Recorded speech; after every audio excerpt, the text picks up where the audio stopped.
अब मैं बिला ताखीर मोहम्मद अरबाज को दावत सुखन देता हूँ कि वो आए और अरबी तकरीर पेश करें। इस बात पे हर शख्स का इकरार चाहिए, इस बात पे हर शख्स का इकरार चाहिए, जालिम के आगे जुर्अते इनकार चाहिए।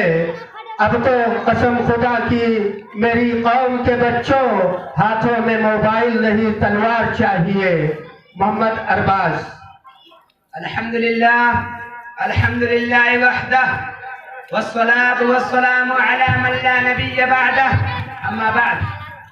रईस अल-हफ़लतिल मुबारकतिल मैमूनह, असातिज़ती व अजल्लाई, उरीदु अन उक़द्दिम अमामकुम खुतबतन अदीदह हौल अल-मौज़ू' मन रब्बी अय्युहल इख़्वान।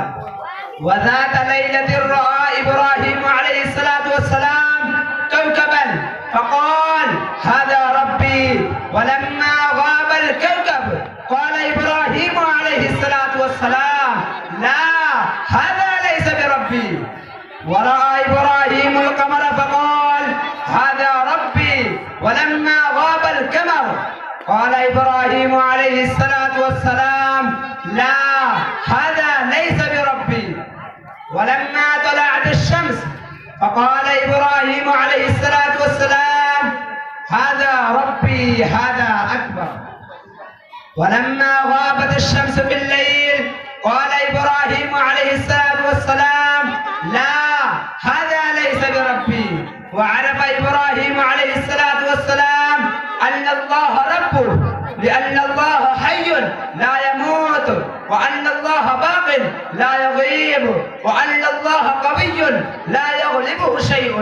وعرف إبراهيم عليه الصلاة والسلام أن الله رب الكوكب، وأن الله رب القمر، وأن الله رب الشمس، وأن الله رب العالمين.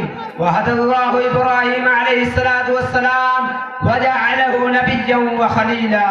وأمر الله إبراهيم عليه الصلاة والسلام أن يدعو قومه ويمنعهم من عبادة الأصنام. أكتفي بهذه الكلمات وما علينا إلا البلاغ. बहुत खूब माशाअल्लाह। ये थे मोहम्मद अरबाज।